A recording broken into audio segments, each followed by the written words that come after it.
നമസ്കാരം. എല്ലാവർക്കും നല്ലൊരു ശുഭദിനം ആശംസിക്കുകയാണ്. ഇന്നത്തെ പത്രവിശേഷത്തിലേക്ക് കടക്കുന്നതിന് മുമ്പ് ഇന്നത്തെ ദിവസത്തിന്റെ പ്രാധാന്യം എല്ലാവരെയും ഒരിക്കൽ കൂടി ഓർമ്മിപ്പിക്കുകയാണ്. ഇന്ന് ജൂലൈ 5 മലയാളത്തിന്റെ എക്കാലത്തെയും മഹാസാഹിത്യകാരൻ വൈക്കം മുഹമ്മദ് ബഷീറിന്റെ 30 വർഷമായി വൈക്കം മുഹമ്മദ് ബഷീർ കഥാവശേഷനായിട്ട് കഥ പറഞ്ഞുകൊണ്ടിരുന്ന ഒരാൾ ഒരു കഥയായി മാറുകയായിരുന്നു. കഴിഞ്ഞ 30 വർഷം, എനിക്ക് തോന്നുന്നു ഒരു സാഹിത്യകാരനെ സംബന്ധിച്ചിടത്തോളം 30 വർഷം പിന്നിട്ടിട്ടും ബഷീർ ഇപ്പോഴും വായിക്കപ്പെടുന്നു. ബഷീറിന്റെ കഥാപാത്രങ്ങളെ, അതായത് ബഷീർ കാലയവനികൾക്കുള്ളിൽ മറഞ്ഞ ശേഷം ജനിച്ച പുതിയ തലമുറ പോലും ബഷീറിന്റെ കഥാപാത്രങ്ങളെ അവർക്ക് ഹൃദിസ്ഥമാണ്. ബഷീർ കൃതികൾ വായിക്കുന്നവർക്കും വായിക്കുന്നവർക്കും വായിക്കാത്തവർക്കും ബഷീറിന്റെ കഥാപാത്രങ്ങളെ അറിയാം. ഇത് പ്രിയ സാഹിത്യകാരൻ NP മുഹമ്മദ് ഒരിക്കൽ പറഞ്ഞൊരു കാര്യമാണ്. ബഷീറിന്റെ കഥാപാത്രങ്ങളെ ബഷീർ കൃതികൾ വായിക്കാത്തവർക്കും അറിയാം. മണ്ടൻ മുത്തപ്പയെയും നമ്മുടെ ഒറ്റക്കണ്ണൻ പോക്കറിനെയും എട്ടുകാലി മമ്മൂനിനെയും സുഹറയെയും മജീദിനെയും നാരായണിയെയും ഒക്കെ ഈ കഥകളൊന്നും വായിച്ചിട്ടില്ലാത്തവർക്കും അറിയാം. ഞാനതിന് വിശേഷത്തിലേക്ക് കൂടുതൽ കടക്കുന്നില്ല. ഇന്ന് ബഷീറിന്റെ 30ാമത് ചരമ വാർഷിക ദിനമാണ്. ഒറ്റ വാചകം കൂടി പറഞ്ഞുകൊള്ളട്ടെ. സാധാരണ സാഹിത്യകാരന്മാരെന്ന് പറഞ്ഞാൽ നുണയെ നേരാക്കുന്നവരാണ്. ഇത് നമ്മുടെ MT പറഞ്ഞ വാക്കുകളാണ്. സാഹിത്യകാരൻ കള്ളത്തരങ്ങളെ, ഇല്ലാത്ത കാര്യങ്ങളെ ഉണ്ട് എന്നുള്ള രീതിയിൽ എഴുതുന്നവരാണ് സാഹിത്യകാരന്മാർ. ഇല്ലാത്തതിനെ ഉണ്ട് എന്നുള്ള രീതിയിൽ, അതായത് കള്ളത്തരങ്ങളെ സത്യങ്ങളാക്കി അവതരിപ്പിക്കുന്നവരാണ് സാഹിത്യകാരന്മാർ. പക്ഷേ ലോകത്തൊരു പക്ഷേ ഒരേ ഒരു സാഹിത്യകാരനേ ഉള്ളൂ, നേരിനെ, സത്യത്തെ നുണയാക്കി അവതരിപ്പിക്കുക. അതാണ് വൈക്കം മുഹമ്മദ് ബഷീർ. ബഷീറിന്റെ കൃതികളിൽ മുഴുവനും ജീവിതത്തിന്റെ പൊള്ളുന്ന, MP പോൾ എഴുതിയ പോലെ ഈ കീറിയെടുത്ത, ജീവിതത്തിൽ നിന്ന് കീറിയെടുത്ത ഏടുകളാണ് ഇത് എന്ന് പറയുന്നു. അതിൽ ചോര പൊടിഞ്ഞിട്ടുണ്ട്. അപ്പോൾ ബഷീറിന്റെ കഥകൾ എന്ന് പറഞ്ഞാൽ, ബഷീറിന്റെ സാഹിത്യം എന്ന് പറഞ്ഞാൽ നേരാണ്. നേരിനെ നുണകളാക്കി അവതരിപ്പിക്കുകയായിരുന്നു ബഷീർ ചെയ്തത്. അപ്പോൾ ബഷീറിന്റെ ഓർമ്മകൾക്ക് മുമ്പിൽ പ്രണാമം അർപ്പിച്ചുകൊണ്ട് ഇന്നത്തെ പത്രവിശേഷത്തിലേക്ക് കടക്കുന്നു. ആദ്യം മലയാള മനോരമയാണ്. മലയാള മനോരമയുടെ തലക്കെട്ട്, മലയാള മനോരമയിൽ ഒരു 3 വാർത്തകൾ മാത്രമാണ് ഇന്ന് ഒന്നാം പുറത്തുള്ളത്. ഒരു വലിയ പരസ്യം, 3 വാർത്തകൾ. അതിലേറ്റവും പ്രധാനപ്പെട്ട വാർത്ത, കേരളം അറിയേണ്ട, നിങ്ങൾ അറിയേണ്ട വാർത്ത, അടിമുടി അഹങ്കാരം. ആർക്കാണ് അടിമുടി അഹങ്കാരം എന്ന് ഈ തലക്കെട്ട് കാണുമ്പോൾ തന്നെ കേരളത്തിന് മനസ്സിലാകും. പക്ഷെ അത് മനസ്സിലാകാത്ത ഒരു കൂട്ടര് മാത്രമേ ഇവിടെയുള്ളൂ. അത് CPM ആണ്. ഞാൻ എല്ലായ്പ്പോഴും CPM-നെ എന്തിനോട് കുറ്റം പറയുന്നു എന്ന് എന്റെ സുഹൃത്തുക്കൾ ചോദിക്കാറുണ്ട്. കുറ്റം പറയുന്നത് ഇതുകൊണ്ടൊക്കെ തന്നെയാണ്. ഞാൻ ഇതിലേക്ക് കടക്കാം. അതായത് എന്തുകൊണ്ട് തോറ്റു CPM കേന്ദ്ര കമ്മിറ്റി കണ്ടെത്തി. ഇതാണ് ഡെക്ക്. എന്തുകൊണ്ട് തോറ്റു CPM കേന്ദ്ര കമ്മിറ്റി കണ്ടെത്തി. ഒറ്റ വാചകത്തിൽ, ഒറ്റ വാക്കിൽ, 2 വാക്കുകൾ കൂടി ചേർത്ത് 2 വാക്കിൽ മനോരമ അവതരിപ്പിക്കുകയാണ് അടിമുടി അഹങ്കാരം. ഇതായിരുന്നു കേന്ദ്ര കമ്മിറ്റിയുടെ റിപ്പോർട്ടിലുള്ളത്. തോൽവിക്കുള്ള കാരണം അടിമുടി അഹങ്കാരം. ഇനി ഇതില് പറയുന്നു, കരുവന്നൂർ മോഡൽ അഴിമതി കർശനമായി തടയണമെന്ന അവലോകന റിപ്പോർട്ട്. കരുവന്നൂരിൽ ഇപ്പോഴും ED-യെ കൊണ്ട് ആക്രമിക്കുകയാണ് എന്നാണല്ലോ പറഞ്ഞുകൊണ്ടിരിക്കുന്നത്. നമ്മുടെ G. സുധാകരൻ പോലും കരുവന്നൂരിൽ നടക്കുന്ന അന്വേഷണം വളരെ ന്യായയുക്തമായ അന്വേഷണമാണ്, ED വരും ഇത്തരം കാര്യങ്ങളിലൊക്കെ എന്ന് G. സുധാകരൻ പറഞ്ഞു.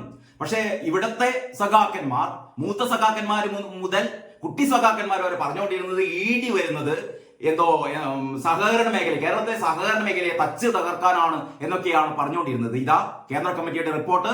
കരുവന്നൂർ മോഡൽ അഴിമതി കർശനമായി തടയണമെന്ന് അവലോകന റിപ്പോർട്ട്. മനോരമ ലേഖകന്റെ വാർത്തയാണ്. ന്യൂഡൽഹി, മുകൾത്തട്ട് മുതൽ താഴെ തട്ടുവരെ നേതാക്കൾക്കും പ്രവർത്തകർക്കുമുള്ള അഹങ്കാരം കേരളത്തിൽ CPM-നെ ജനങ്ങളിൽ നിന്ന് അകറ്റുകയാണെന്ന് പാർട്ടി കേന്ദ്ര കമ്മിറ്റിയുടെ രൂക്ഷ വിമർശനം.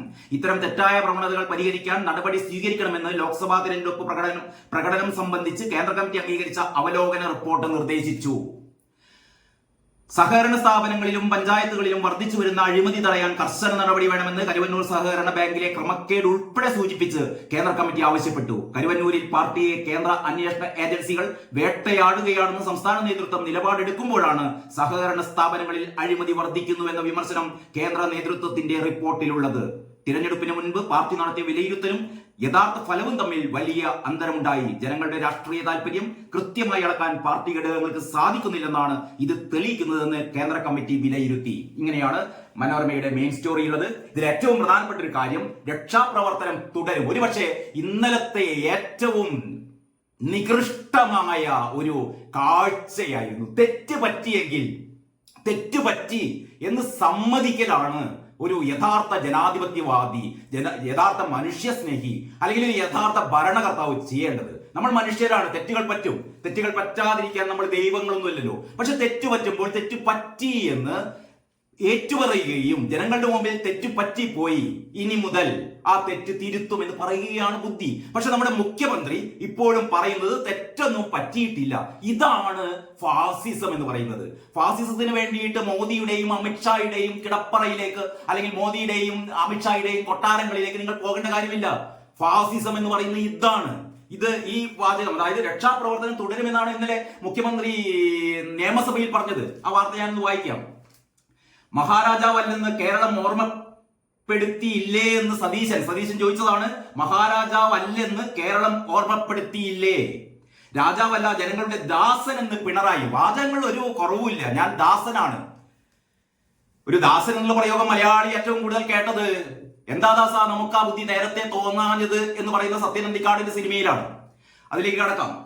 അപ്പൊ ഈ വാർത്ത ഇങ്ങനെയാണ്. പാർട്ടി യോഗങ്ങളിൽ ശക്തമായ വിമർശനം ഉയർന്നിട്ടും നവകേരള ബസ്സിന് മുന്നിൽ പ്രതിഷേധിച്ചവരെ ഡിവൈഎഫ്ഐ SFI പ്രവർത്തകർ ആക്രമിച്ചത് അറിയാലോ. ചെടിച്ചട്ടി കൊണ്ടും ഹെൽമറ്റ് കൊണ്ടും മുട്ടൻ വടി കൊണ്ടും തലമണ്ട തച്ചുടയ്ക്കുകയായിരുന്നു. അതിക്രൂരമായ വേട്ടയാണ് നടന്നത്. അത് രക്ഷാപ്രവർത്തനം തന്നെയായിരുന്നു എന്ന് മുഖ്യമന്ത്രി പിണറായി വിജയൻ അല്ലാതെ ലോകത്ത് ഒരു മനുഷ്യനും ഇങ്ങനെ പറയാൻ പറ്റില്ല. ഇതൊക്കെ രക്ഷാപ്രവർത്തനം തന്നെയാണെന്നാണ് പിണറായി വിജയൻ ആവർത്തിക്കുന്നത്. ഞാൻ കണ്ട കാര്യമാണ് പറഞ്ഞത്. അന്നും പറഞ്ഞു, ഇന്നും പറയുന്നു, നാളെയും പറയും. ഈ മനുഷ്യന്റെ അഹങ്കാരം നോക്കണം. ഞാൻ കണ്ട കാര്യമാണ് പറയുന്നത്. അത് ഇന്നും പറയും, നാളെയും പറയും, ഇനിയുള്ള കാലം മുഴുവൻ പറയും. എത്ര കാലം സഖാവേ ഇത് പറഞ്ഞുകൊണ്ടിരിക്കും? ഇത് പറയാൻ ചില കാര്യങ്ങളൊന്നും നമുക്ക് പറയാൻ വാക്കുകളില്ല. അതായത് ഒരു ഭരണാധികാരി പറയാണ് ഞാൻ കണ്ടതേ പറയൂ. പിണറായി വിജയൻ കണ്ടത് മാത്രമേ പറയൂ. പിണറായി വിജയൻ ഈ 24 മണിക്കൂറും കണ്ണും തുറന്ന് ഈ പറയുന്ന കേരളത്തിലെ മുഴുവൻ കാര്യങ്ങളും ഇങ്ങനെ അവലോകനം ചെയ്യുകയാണോ? ഇതാണ് ഫാസിസം എന്ന് പറയുന്നത്. ഇതാണ് ഒരു ഫാസിസ്റ്റിന്റെ ലക്ഷണം എന്ന് പറയുന്നത്. താൻ കണ്ട കാര്യം മാത്രമേ ഞാൻ പറയൂ. ഇതാണ് പറയുന്നത്. ചെടിച്ചട്ടി കൊണ്ടും പൂച്ചട്ടി കൊണ്ടും തല തച്ചുടച്ചത് മുഖ്യമന്ത്രി കണ്ടിട്ടുണ്ടാവില്ല. പക്ഷെ കേരളം മുഴുവൻ കണ്ടു. കേരളം മുഴുവൻ കണ്ടാലും മുഖ്യമന്ത്രി അത് വിശ്വസിക്കില്ല. കാരണം ഞാൻ കണ്ടിട്ടില്ല. ഇങ്ങനെ ഒരു മനുഷ്യൻ എത്ര കാലം കേരള ജനത ഈ മനുഷ്യനെ സഹിക്കണം എന്നുള്ളതാണ് ഇതൊക്കെ വായിക്കുമ്പോൾ നമുക്ക് തോന്നുക. ഞാൻ വെറുതെ രോഷം കൊള്ളുകയല്ല. ഒരു സാധാരണ മനുഷ്യൻ എന്നുള്ള രീതിയിൽ, CPM-നെ സ്നേഹിക്കുന്ന ഒരു മനുഷ്യൻ എന്നുള്ള രീതിയിലാണ് സംസാരിക്കുന്നത്.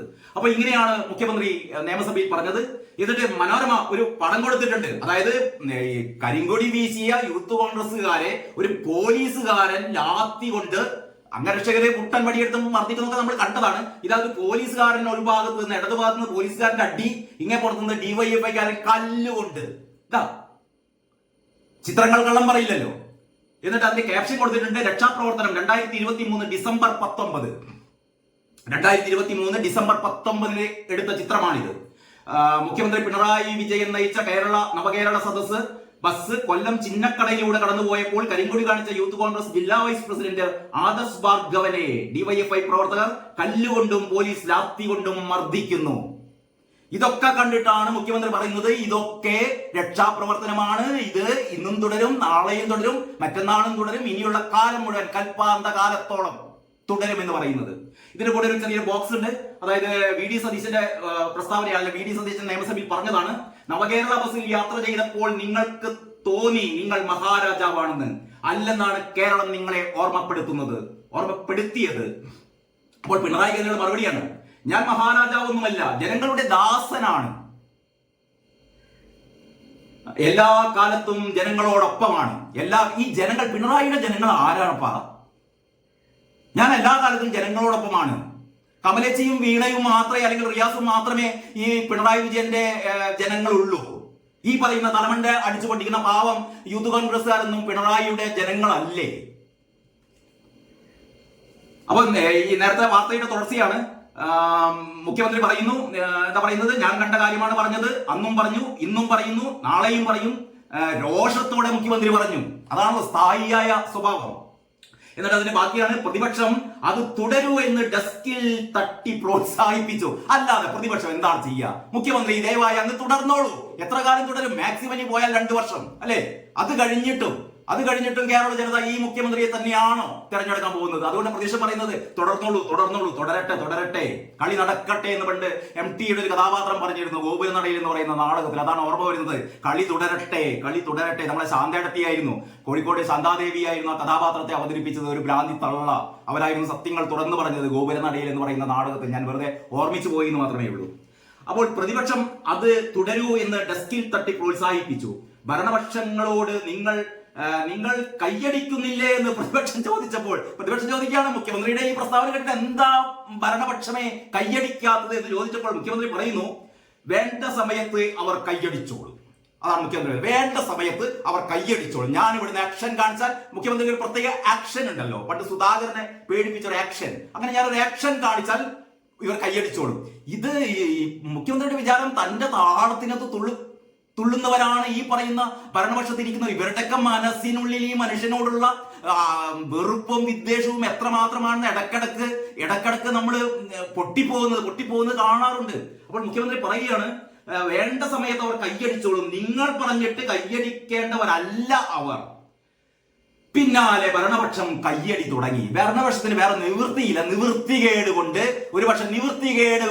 ഉള്ള കയ്യടി എന്ന് പറയാവുന്ന, എന്ന് വിശേഷിപ്പിക്കാവുന്ന ഒരു സംഭവവും ഇന്നലെ നിയമസഭയിൽ അരങ്ങേറി. അപ്പോൾ ഇതാണ് മെയിൻ സ്റ്റോറി. ഇത് മനോരമ ആഘോഷിച്ചു എന്ന് പറയേണ്ട ഇന്ന് എല്ലാ പത്രങ്ങളും, ഒരു പത്രം ഒഴികെ, ആ പത്രം ഏതാണെന്ന് നിങ്ങൾക്ക് അറിയാം, ഇതേപോലെ തന്നെയാണ് വാർത്ത കൊടുത്തത്. കടകംപള്ളിക്കും വാഴൂർ സോമനും മുഖ്യമന്ത്രിയുടെ ശാസന എന്നൊരു വാർത്ത കൂടി വലതുഭാഗത്ത് മനോരമ കൊടുത്തിട്ടുണ്ട്. കടകംപള്ളിക്കും വാഴൂർ സോമനും മുഖ്യമന്ത്രിയുടെ ശാസന. എന്തിനാണപ്പ? റിയാസിനെയും ശശീന്ദ്രനെയും വിമർശിച്ചതിനെതിരെ പാർലമെന്ററി പാർട്ടി യോഗം വിളിച്ച് പിണറായി. അതായത് നിയമസഭയിൽ ടൂറിസം വനം വകുപ്പുകൾക്കെതിരെ രൂക്ഷ വിമർശനം ഉന്നയിച്ച CPM-ലെ കടകംപള്ളി സുരേന്ദ്രനെയും CPI-യിലെ വാഴൂർ സോമനെയും LDF പാർലമെന്ററി പാർട്ടി യോഗം വിളിച്ചു ചേർത്ത് മുഖ്യമന്ത്രി പിണറായി വിജയൻ ശാസിച്ചു. എന്റെ മരുമോനെ അങ്ങനെ കുറ്റപ്പെടുത്താൻ ആരപ്പായി കടകംപള്ളി എന്നാണ് പിണറായി ചോദിക്കുന്നത്. ഇതിനായി മാത്രം യോഗം വിളിച്ചു ചേർത്ത മുഖ്യമന്ത്രിയുടെ നടപടി അസാധാരണമല്ല. മുഖ്യമന്ത്രി ഇതിൽ അങ്ങേപ്പുറം ചെയ്യും, ഇതിനൊന്നും അസാധാരണത്വം കാണണ്ട. ആക്കുളം കായൽ പുനരുജ്ജീവന പദ്ധതി നീണ്ടുപോകുന്നതിൽ ടൂറിസം വകുപ്പിന്റെ അലംഭാവം കടകംപള്ളി ആരോപിച്ചതും വനം വകുപ്പ് ഉദ്യോഗസ്ഥരെ കൊണ്ട് വനാതിർത്തിയിലുള്ളവർക്ക് ജീവിക്കാൻ കഴിയാത്ത സാഹചര്യമാണെന്ന് വാഴൂർ സോമൻ തുറന്നടിച്ചതുമാണ് പിണറായിയെ പ്രകോപിപ്പിച്ചത്. കടകംപള്ളി മന്ത്രി PA മുഹമ്മദ് റിയാസിനെ ഉന്നമിട്ടപ്പോൾ വാഴൂർ സോമന്റെ ലക്ഷ്യം NCPയുടെ മന്ത്രി AK ശശീന്ദ്രനായിരുന്നു. ഈ 2 പ്രസംഗങ്ങളും ചർച്ച ചെയ്യാൻ വേണ്ടി മുഖ്യമന്ത്രി വിളിച്ച യോഗമാണ് ഇതെന്ന് CPI നിയമസഭാ കക്ഷി നേതാവ് E ചന്ദ്രശേഖരൻ അറിയിച്ചു. തുടർന്ന് മുഖ്യമന്ത്രി 2 പേരുടെയും പ്രസംഗങ്ങൾ വായിച്ചു. പരിണതപ്രജ്ഞരായ 2 അംഗങ്ങളിൽ നിന്ന് ഈ നടപടി പ്രതീക്ഷിച്ചില്ലെന്ന് അദ്ദേഹം പറഞ്ഞു. അങ്ങനെ പോകുന്നു. അടുത്തത് ഒരു രസകരമായ വാർത്തയാണ്. നമ്മുടെ K സുധാകരനെതിരെ കൂടോത്രം. അതാണ് ഇതിന്റെ മനോരമയുടെ ഏറ്റവും അവസാനത്തെ വാർത്ത. K സുധാകരനെതിരെ കൂടോത്രം.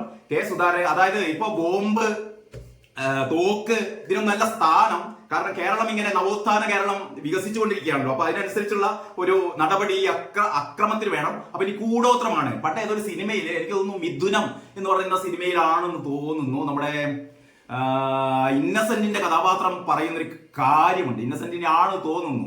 അതായത് ഈ കൂടോത്രത്തിന് കേസെടുക്കാൻ നമ്മുടെ ക്രിമിനൽ ചട്ടങ്ങളിൽ വകുപ്പില്ല. പോലീസിന് ഈ കൂടോത്രത്തിന് കേസെടുക്കാൻ പറ്റില്ല. ഇയാൾ കൂടോത്രം ചെയ്ത് ആരെയും നശിപ്പിക്കാൻ വേണ്ടി പോവുകയാണ്, ഏതോ ബന്ധുവിനെ. അപ്പൊ പറയാണ് കൂടോത്രം ചെയ്യാൻ, കാരണം പോലീസിന് കേസെടുക്കാൻ പറ്റില്ല. അപ്പൊ അതുകൊണ്ട് സഖാക്കളുടെ കാര്യമല്ല പറയുന്നത്, രാഷ്ട്രീയ പ്രവർത്തകർക്കൊക്കെ എതിരാളികളെ നശിപ്പിക്കണമെങ്കിൽ കൂടോത്രം ചെയ്യാം. K സുധാകരനെതിരെ കൂടോത്രം ചെയ്തത് ആരാണെന്ന് ഇപ്പോഴും അറിയില്ല കേട്ടോ. ഞാൻ നേരത്തെ ഒരു നാവുപിഴ പോലെ സഖാക്കൾ എന്ന് പറഞ്ഞപ്പോൾ ഇത് സഖാക്കളാണോ കൂടോത്രം ചെയ്തത്, അതല്ല സുധാകരന്റെ തോളോട് തോൾ ചേർന്ന് നിൽക്കുന്നവരാണോ കൂടോത്രം ചെയ്തതെന്ന് അറിയില്ല. രണ്ടിനും സാധ്യതയുണ്ട്. ഏതായാലും കൂടോത്രം ഇനി മുതൽ എതിരാളികൾക്ക് പരീക്ഷിക്കാവുന്ന ഒരു കാര്യമാണ്. കഴിഞ്ഞ ദിവസം നമ്മളെ ജയശങ്കർ വക്കീൽ പറഞ്ഞു കേട്ടു, അതായത് എല്ലാ രാഷ്ട്രീയ നേതാക്കളും കൂടോത്രം പരീക്ഷിക്കുന്നവരാണത്രേ. മുട്ടപ്രയോഗം പിന്നെന്താണ് അസ്ഥി പ്രയോഗം, അങ്ങനെ വ്യത്യസ്തങ്ങളായ പ്രയോഗങ്ങളുണ്ട് ശത്രുവിന്റെ നാശത്തിന് വേണ്ടിയിട്ട്. അങ്ങനെ സുധാകരനെതിരെ ആരോ പ്രയോഗിച്ച കൂടോത്രം സുധാകരൻ മാന്തിയെടുത്തു. ഇതിന്റെ കമ്മിയായി നിന്നത് നമ്മുടെ രാജ്മോഹൻ ഉണ്ണിത്താനാണ്. രാജ്മോഹൻ ഉണ്ണിത്താനാണ് പറഞ്ഞത് കൂടോത്രമുണ്ട്, മന്ത്രവാദിയെ കൊണ്ടുവന്നു. അതിന്റെ വിശദാംശങ്ങൾ നിങ്ങൾക്ക് വായിക്കാം, അല്ലെങ്കിൽ മിക്കവാറും സോഷ്യൽ മീഡിയ ഇന്നലെ മുഴുവൻ ഇട്ട് അലക്കിയ സാധനമാണ്. ഓക്കെ, ഇതൊക്കെയാണ് മലയാള മനോരമയുടെ ഒന്നാം പേജ്. ഇനി നമുക്ക് ദേശാഭിമാനിയുടെ ഒന്നാം പേജാണ്.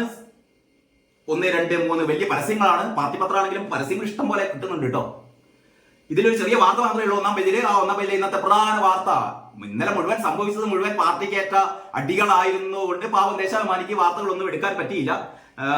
അതുകൊണ്ട് ആവേശത്തേരിൽ നമ്മുടെ 2020 ലോകകപ്പ് നേടിയ ക്രിക്കറ്റ് ടീമിനുള്ള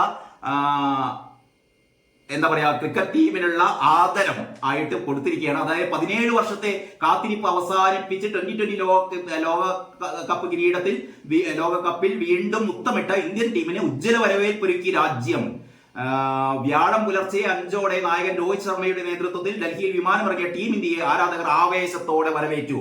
അതാണ് സഖാക്കളെ പ്രധാന വാർത്ത. മാത്രമല്ല, നമ്മളങ്ങനെ വെറുതെ ഇവരെ കുറ്റപ്പെടുത്തരുത്. ഈ ഒന്നാം പേജ് ഇങ്ങനെ പരസ്യങ്ങളുടെ നിറഞ്ഞതുകൊണ്ട് ഒരു മൂന്നാം പേജും ദേശാഭിമാനി ഒരു ഒന്നാം പേജാക്കി മാറ്റിയിട്ടുണ്ട്. 2 ഒന്നാം പേജുകളാണുള്ളത്. പക്ഷെ ഇതിലും ഏറ്റവും പ്രധാനപ്പെട്ട വാർത്ത എന്ന് പറയുന്നത് സെനറ്റിൽ വീണ്ടും കാവി നിയമനമാണ്. മറ്റൊന്ന് വിഴിഞ്ഞത്ത് ആദ്യ കപ്പൽ 12 എന്ന് പറയുന്ന ഒരു വാർത്ത. ഇടിമുറിയിലൂടെ വളർന്ന പ്രസ്ഥാനമല്ല SFI. ഇന്നലെ നിയമസഭയിൽ മുഖ്യമന്ത്രി പറഞ്ഞ കാര്യം, അതായത് ശ്രമം വിദ്യാഭ്യാസ മുന്നേറ്റം മറയ്ക്കാൻ മുഖ്യമന്ത്രി, അതായത് കാര്യവട്ടം ക്യാമ്പസിൽ KSU നേതാവിന്റെ അടിച്ച് പഞ്ചറാക്കിയ ഇടിമുറി വിശേഷങ്ങളാണ് പറയുന്നത്. ഇടിമുറിയിലൂടെ വളർന്ന പ്രസ്ഥാനമല്ല SFI എന്ന് പറഞ്ഞ ഇടിമുറി എന്നൊക്കെ പറയുന്നത് നിങ്ങൾക്ക് വെറുതെ തോന്നുന്നതാണ്. അങ്ങനെയൊന്നും ഇല്ല. കണ്ടാലും ഈ ഏഷ്യാനെറ്റുകാർ പോയി ഫോട്ടോ എടുത്താലും അതൊന്നും ആരും വിശ്വസിക്കേണ്ട. മുഖ്യമന്ത്രിയുടെ വാക്കുകൾ മാത്രം വിശ്വസിച്ചാൽ മതി. ഇടിമുറികളില്ല. സിദ്ധാർത്ഥനെ ആരും അടിച്ചിട്ടില്ല. സിദ്ധാർത്ഥൻ സ്വയം തോന്നിയിട്ട് ആത്മഹത്യ ചെയ്തതാണ്. ഇതേപോലെ തന്നെ കഴിഞ്ഞ പ്രിൻസിപ്പലിന്റെ ചെകിട്ടത്താരും അടിച്ചിട്ടില്ല. പ്രിൻസിപ്പലിന്റെ ചെകിട്ടത്ത് അടി കിട്ടിയെന്ന് തോന്നിയതാണ്. അങ്ങനെയൊക്കെ നമ്മൾ വിശ്വസിക്കണം. അപ്പൊ ശ്രമം വിദ്യാഭ്യാസ മുന്നേറ്റം മറയ്ക്കാൻ മുഖ്യമന്ത്രി. അപ്പം നമ്മൾ ഈ പറയുന്ന പ്രിൻസിപ്പലിന്റെ മുഖത്തടിച്ചു എന്നും ഇടിമുറി ഉണ്ട് എന്നൊക്കെ പറയുന്നത് എന്തിനാണെന്ന് വെച്ചാൽ ഇടതുപക്ഷ സർക്കാരിന്റെ വിദ്യാഭ്യാസ മുന്നേറ്റം മറയ്ക്കാൻ വേണ്ടിയിട്ടാണ് നമ്മൾ ഇതൊക്കെ പറയുന്നത്. അതുകൊണ്ട് ഇങ്ങനെയൊന്നും നമ്മൾ പറയാൻ പാടില്ല എന്നാണ് ദേശാഭിമാനി പറയുന്നത്. അതിന്റെ ഫസ്റ്റ് പാരഗ്രാഫ് വായിക്കാം. ഉന്നത വിദ്യാഭ്യാസ മേഖലയിൽ ഗുണമേന്മ വർദ്ധിപ്പിക്കാനുള്ള സർക്കാർ ശ്രമങ്ങൾ ഫലം കണ്ടു തുടങ്ങിയതിലുള്ള അസഹിഷ്ണുതയാണ് ഇപ്പോൾ പ്രതിപക്ഷവും മാധ്യമങ്ങളും ഉയർത്തുന്ന വിവാദങ്ങൾക്ക് പിന്നിലെന്ന് മുഖ്യമന്ത്രി പിണറായി വിജയൻ പറയുന്നു. കേരളത്തിലെ സർവകലാശാലകളും കോളേജുകളും മുൻനിരയിലാണെന്ന വസ്തുത തമസ്കരിച്ച് ക്യാമ്പസുകളിൽ ഗുണ്ടാവിളയാട്ടമാണെന്ന് പ്രചരിപ്പിക്കുന്നത് മരം കണ്ട് കാട് കണ്ടില്ല എന്ന അവസ്ഥ പോലെയാണ് എന്ന് പറയുന്നു. അപ്പോൾ മരം ഉണ്ട്, ഇവിടെ കാട് കാണുന്നില്ല എന്ന് മാത്രമേ ഉള്ളൂ. അപ്പൊ ഇടിമുറി ആവശ്യത്തിനുണ്ട് എന്ന് ഈ പറയുന്ന സാഹിത്യ രൂപത്തിലുള്ള വാർത്തക്കിടയിലൂടെ ദേശാഭിമാനി ലേഖകൻ അറിയാതെ പറഞ്ഞുപോയി. ഇയാളെ നീ നാളെ പിടിച്ച് മാറ്റുമെന്ന് നമുക്കറിയില്ലേ.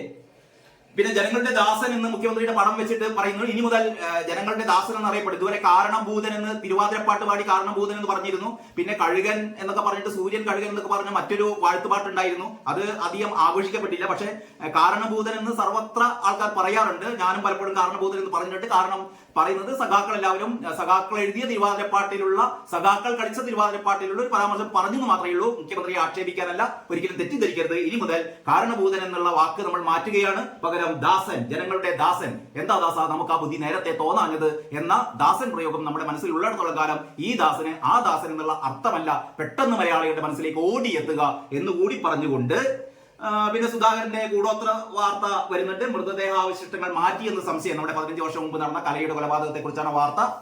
നമുക്ക് മാതൃഭൂമിയിൽ കിടക്കാം. മാതൃഭൂമി ഇന്നലെ മനോരമ ചെയ്ത പോലുള്ള ക്രൂരകൃത്യം എന്ന് പറയുന്നില്ല. ഇതൊക്കെ അതിജീവന തന്ത്രങ്ങളാണ്. ഒന്നാം പേജിൽ ഫുൾ പേജ് പരസ്യം.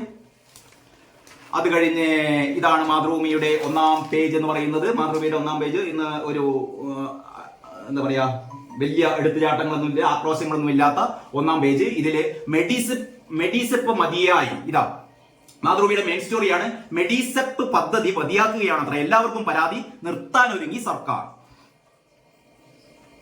പിന്നീട് ഏറ്റവും പ്രധാനപ്പെട്ട ഒരു വാർത്ത, നന്മ ലക്ഷ്യമിട്ടുള്ള അധ്യാപകരുടെ ശിക്ഷ ക്രിമിനൽ കുറ്റമല്ല, ഹൈക്കോടതി. എല്ലാവരും മനസ്സിലാക്കേണ്ട ഒരു കാര്യമാണ്, നമുക്ക് എല്ലാവർക്കും അറിയേണ്ട ഒരു കാര്യമാണ്. ഈ അധ്യാപകർക്ക്, ഞാൻ കഴിഞ്ഞ ദിവസം പറഞ്ഞു, അധ്യാപകന് കുട്ടികളെ അടിക്കാം, പക്ഷെ എന്ന് വെച്ച് കുട്ടികൾക്ക് അധ്യാപകനെ അടിക്കാൻ പറ്റില്ല. ഞാൻ മൈത്രേയന്റെ ഒരു വാചകം പണ്ട് പറഞ്ഞത് ഞാൻ കഴിഞ്ഞ ദിവസം പറഞ്ഞിരുന്നു. ഈ രോഗിക്ക് ഡോക്ടറെ അടിക്കാം, കാരണം അത് രോഗിയാണല്ലോ. പക്ഷെ ഡോക്ടർക്ക് ഒരിക്കലും രോഗിയെ അടിച്ചുകൂടാ. അതേപോലെ അധ്യാപകന് വിദ്യാർത്ഥിയെ അടിക്കാം, അടിക്കണം. അടിയുടെ കുറവാണ് ഇത് ഇത്തരത്തിൽ കാര്യങ്ങളൊക്കെ ഉണ്ടാകുന്നത്. പക്ഷെ ഒരിക്കലും വിദ്യാർത്ഥിക്ക് അധ്യാപകരെ അടിക്കാൻ പാടില്ല. അതാണ് നമ്മുടെ ഹൈക്കോടതി പോലും പറയുന്നത്. ഹൈക്കോടതി പറയുന്നത് എന്താണെന്ന് വെച്ചാൽ കുട്ടികളുടെ നന്മ ലക്ഷ്യമിട്ടും സ്ഥാപനത്തിന്റെ അച്ചടക്ക സംരക്ഷണത്തിനും അധ്യാപകർ വിദ്യാർത്ഥികളെ ശിക്ഷിക്കുന്നത് ക്രിമിനൽ കുറ്റമായി കരുതാനാവില്ലെന്ന് ഹൈക്കോടതി. എന്നാൽ പെട്ടെന്നുള്ള കോപത്തിൽ കുട്ടിയുടെ ആരോഗ്യത്തെ ബാധിക്കുന്ന വിധത്തിൽ മർദ്ദിക്കുന്നത് അധ്യാപകന്റെ അവകാശമായി അംഗീകരിക്കാനാവില്ലെന്നും കോടതി ചൂണ്ടിക്കാട്ടി. അങ്ങനെ അധ്യാപകർ സാധാരണ അങ്ങനെ ചെയ്യാറില്ല. അധ്യാപകർ കുട്ടികളെ അടിക്കുന്നത് കുട്ടികളെ നന്നാവാനാണ്. അടിക്കുക എന്ന് പറയുന്നത് അധ്യാപകർ മാത്രമല്ല, രക്ഷിതാക്കളും കുട്ടികളെ അടിക്കാറുണ്ട്. തെറ്റ് ചെയ്താൽ ഒരടി, രണ്ടടി.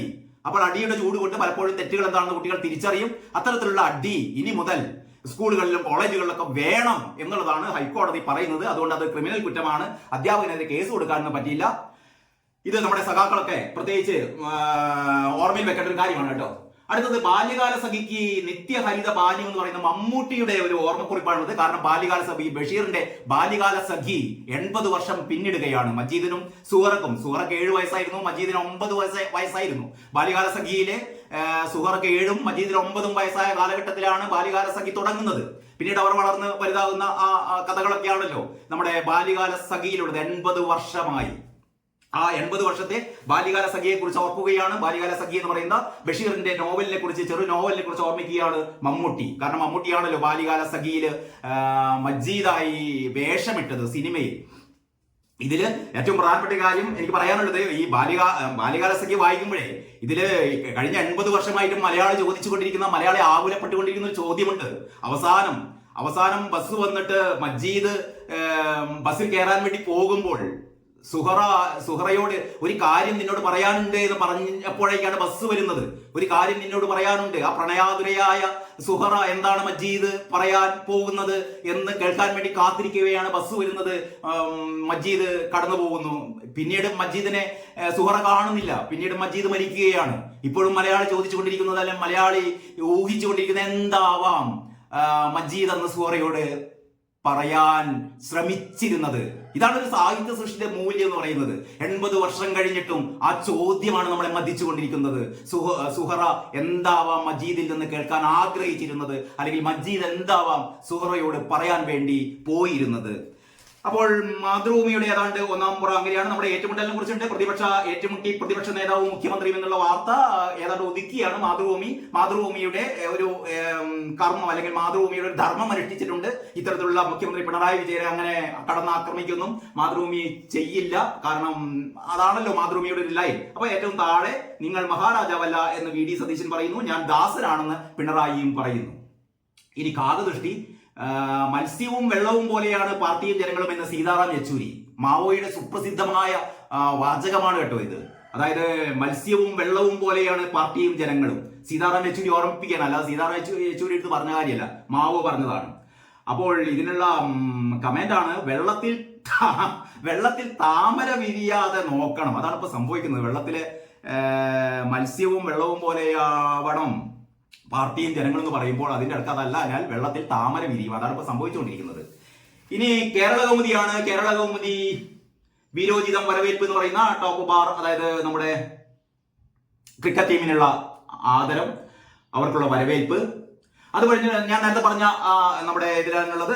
മാതൃഭൂമിയിലെ വാർത്ത, സുപ്രധാന വിധിയുമായി ഹൈക്കോടതി, അധ്യാപകർ ശിക്ഷിക്കുന്നത് ക്രിമിനൽ കുറ്റമല്ല. ഇത് വളരെ നല്ല രീതിയിൽ ഏതാണ്ട് ഒരു സെക്കൻഡ് മെയിൽ പോലെ ഫോൾഡിന്റെ മേലെ തന്നെ കേരള കൗമുദി കൊടുത്തിട്ടുണ്ട്. സുപ്രധാന വിധിയുമായി ഹൈക്കോടതി, അധ്യാപകർ ശിക്ഷിക്കുന്നത് ക്രിമിനൽ കുറ്റമല്ല. ഇതിൽ പറയുന്നു, കുട്ടികളുടെ നന്മയെ കരുതി അധ്യാപകൻ ശിക്ഷിക്കുന്നത് ക്രിമിനൽ കുറ്റമല്ലെന്ന് ഹൈക്കോടതി വിധിച്ചു.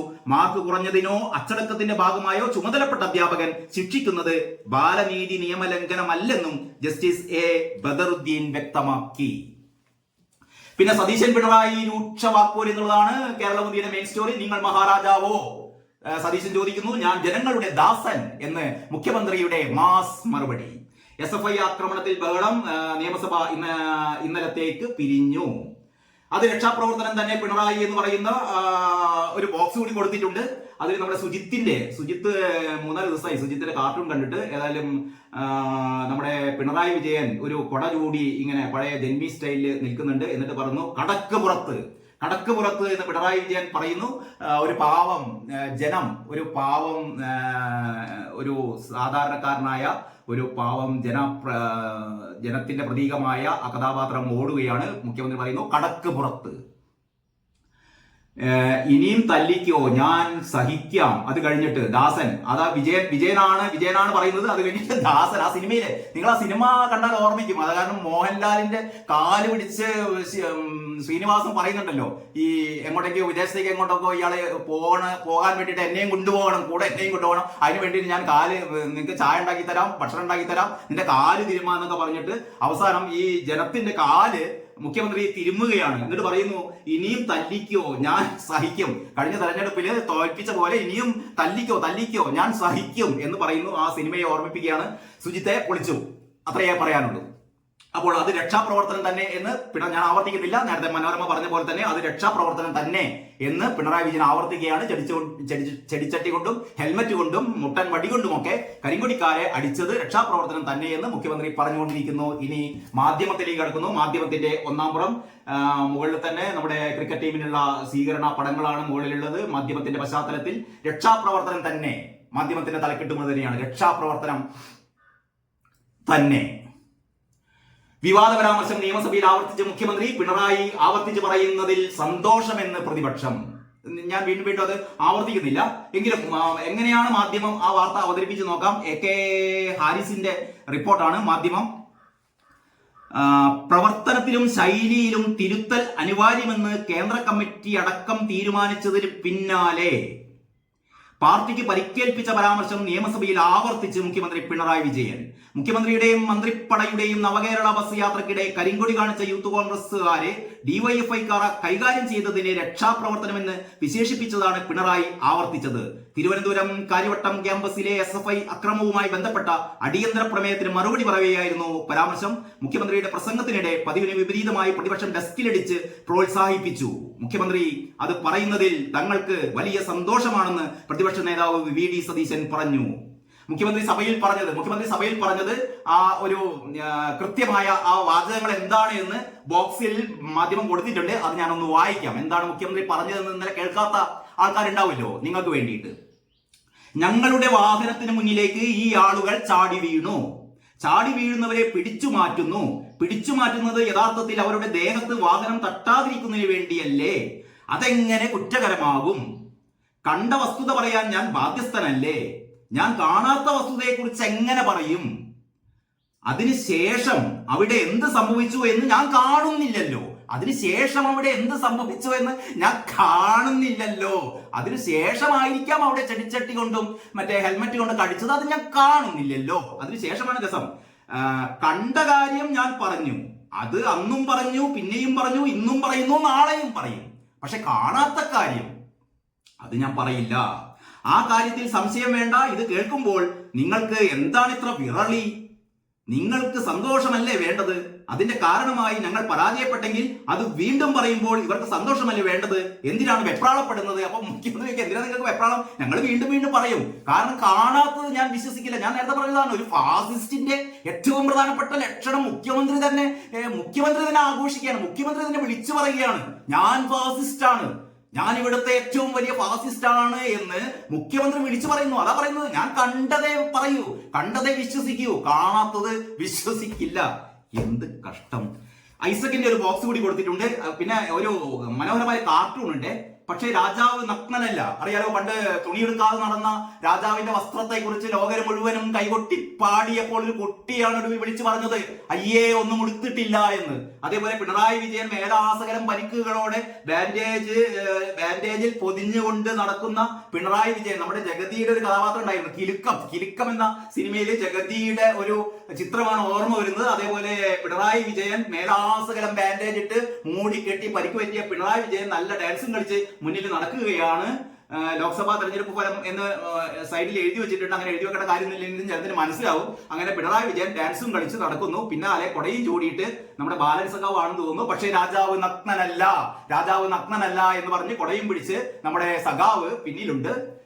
അതാണ് ഇന്നത്തെ ഏറ്റവും മാസ് കാർട്ടൂൺ. സുജിത്തിന്റെ കാർട്ടൂൺ പൊളിയാണ്. ഇത് അതിനേക്കാൾ പൊളിയാണ് എന്ന് മാത്രമേ പറയുന്നുള്ളൂ. ഈ ഐസക് പറഞ്ഞ എന്താണെന്ന് കൂടി നമുക്ക് നോക്കാം. അഹങ്കാരത്തോടെയും ധാർഷ്ട്യത്തോടെയുമുള്ള പെരുമാറ്റം ജനങ്ങളെ പാർട്ടിയിൽ നിന്ന് അകറ്റുന്നു. പറയുന്നത് ഐസക് ആണ്, ഓർമ്മിക്കണം. ഐസക് അഹങ്കാരത്തോടെയും ധാർഷ്ട്യത്തോടെയുമുള്ള പെരുമാറ്റം ജനങ്ങളെ പാർട്ടിയിൽ നിന്ന് അകറ്റുന്നു. ഇത് പാർട്ടിയുടെ എല്ലാ തലങ്ങളിലും കാണാം. ജനങ്ങളോട് എപ്പോഴും വിനയത്തോടെ വേണം പെരുമാറാൻ. ജനങ്ങളോട് എപ്പോഴും വിനയത്തോടെ വേണം പെരുമാറാൻ. ഐസക് പറയുന്നത് ആരോടാണ് എന്ന് നമുക്ക് മനസ്സിലായി, പക്ഷേ മനസ്സിലാകാത്ത കുറെ ആൾക്കാർ ഇവിടെയുണ്ട്. വെള്ളത്തിലെ മീൻ പോലെ ആയിരിക്കണം ജനങ്ങൾക്കിടയിലെ കമ്മ്യൂണിസ്റ്റുകാർ എന്ന് മാവോയുടെ പ്രസിദ്ധമായ ചൊല്ലുണ്ടല്ലോ. ഐസക്കും ഇപ്പോൾ മാവോയുടെ ചൊല്ലിലേക്കൊക്കെ മടങ്ങുന്നു. ജനങ്ങൾക്കിടയിലെ കമ്മ്യൂണിസ്റ്റുകാർ ഏതുപോലെ ആയിരിക്കണം? വെള്ളത്തിലെ മീൻ പോലെ ആയിരിക്കണം എന്നുള്ള മാവോയുടെ പ്രസിദ്ധമായ ചൊല്ലുണ്ടല്ലോ എന്നും ഐസക് ഓർമ്മിപ്പിക്കുന്നു. ഇത് ഈ ഒരു വാർത്ത കൂടി എനിക്ക് തോന്നുന്നു ഇന്ന് മാധ്യമമാണ് വളരെ കൃത്യമായി കാര്യങ്ങൾ അവതരിപ്പിച്ചത്. ഇപ്പോഴും ബിനോയ് വിശ്വത്തിന്റെ SFIയുടേത് പ്രാകൃത ശൈലി. ബിനോയ് വിശ്വം കയ്യടിക്കാം നമുക്ക്. കാരണം ബിനോയ് വിശ്വം ഇടയ്ക്കെങ്കിലും ബിനോയ് വിശ്വം പൊട്ടിത്തെറിക്കാറുണ്ട്. കാരണം കമ്മ്യൂണിസ്റ്റുകാരന്റെ യഥാർത്ഥ കമ്മ്യൂണിസ്റ്റുകാരന്റെ ഉൾത്തുടിപ്പോടെ സത്യം വിളിച്ചു പറയുന്ന ബിനോയ് വിശ്വത്തിന് ഇന്ന് അഭിനന്ദനങ്ങൾ അറിയിക്കുകയാണ്. കാരണം SFIയുടേത് പ്രാകൃത ശൈലി. ബിനോയ് വിശ്വം പറയുന്നു തിരുത്തിയില്ലെങ്കിൽ ഇടതുപക്ഷത്തിന് ബാധ്യത. അതാണ് അതിന്റെ സൈഡ് ഹെഡിങ്. SFI തുടരുന്നത് പ്രാകൃത ശൈലിയാണെന്നും അത് തിരുത്തിയില്ലെങ്കിൽ ഇടതുപക്ഷത്തിന് ബാധ്യതയാകുമെന്നും CPI സംസ്ഥാന സെക്രട്ടറി ബിനോയ് വിശ്വം. കൊയിലാണ്ടി ഗുരുദേവ കോളേജ് പ്രിൻസിപ്പലിനെ ആക്രമിച്ച് ഭീഷണിപ്പെടുത്തിയതിന്റെയും തിരുവനന്തപുരം കാര്യവട്ടം ക്യാമ്പസിലെ ഇട്ടിമുറി ആക്രമണത്തിന്റെയും പശ്ചാത്തലത്തിൽ മാധ്യമപ്രവർത്തകരോട് പ്രതികരിക്കവെയാണ് SFIക്കെതിരെ രൂക്ഷ വിമർശനം ഉന്നയിച്ചിരിക്കുന്നത്. പുതിയ SFIക്കാർക്ക് ഇടതുപക്ഷം എന്ന വാക്കിന്റെ അർത്ഥമറിയില്ല. പുതിയ ലോകത്തിന് മുന്നിലുള്ള ഇടതുപക്ഷത്തിന്റെ കടമയെപ്പറ്റിയും അറിയില്ല. അതവരെ പഠിപ്പിക്കണം. ശരിയായ പാഠം പഠിച്ച് അവർ തിരുത്തിയില്ലെങ്കിൽ SFI ഇടതുപക്ഷത്തിന്റെ ബാധ്യതയാകും. SFI ശൈലി തിരുത്തണം. അവരുടേത് ഇടതുപക്ഷ വിദ്യാർത്ഥി പ്രസ്ഥാനത്തിന്റെ ശൈലിയല്ല, അത് പ്രാകൃത സംസ്കാരത്തിന്റെ ഭാഗമാണ് എന്ന് ബിനോയ് വിശ്വം പറയുന്നു. ഇതിൽ കൂടുതൽ ഒന്നും പറയാനില്ല. അപ്പോൾ ഇന്നത്തെ പത്രവിശേഷം ഇന്ന് തൽക്കാലം അവസാനിപ്പിക്കുകയാണ്. ഇന്നും ഒന്നാം പേജ് മാത്രമേ പരാമർശിച്ചിട്ടുള്ളൂ. നമുക്ക് അടുത്ത ദിവസം മുതൽ ഉൾപേജിലേക്ക് കടക്കാമെന്ന് തോന്നുന്നു. കഴിഞ്ഞ ദിവസം എന്റെ പ്രിയ സുഹൃത്ത് ഒരു സഖാവിന്റെ പേര് പറയുന്നില്ല, പേര് പറഞ്ഞു കഴിഞ്ഞാൽ ആൾക്കാരെ എല്ലാം കൂടി പ്രശ്നമാകും, വിളിച്ചു പറഞ്ഞു ഉള്ളിലെ കാര്യം കൂടി ഒന്ന് പറയണം. കാരണം ഇന്നലെ ജോയ് മാത്യുവിന്റെ ഒരു മനോഹരമായ ഒരു ലേഖനം ഉണ്ടായിരുന്നു മാതൃഭൂമിയുടെ ഉൾപേജിൽ. അതിനെപ്പറ്റി ഒന്നും പറഞ്ഞില്ല എന്ന്. ഞാനത് സമയമില്ലാത്തതുകൊണ്ട് ജോയ് മാത്യുവിന്റെ ആ ലേഖനത്തിൽ ഇടിമുറിയെ പറ്റി ജോയ് മാത്യു പറഞ്ഞതിനെ കുറിച്ച് അടുത്ത വീഡിയോയിൽ നമുക്ക് വിശദമായി ചർച്ച ചെയ്യാം. ഏതായാലും എല്ലാവർക്കും ഒരു ശുഭദിനം ഒരിക്കൽ കൂടി ആശംസിക്കുന്നു. നന്ദി, നമസ്കാരം.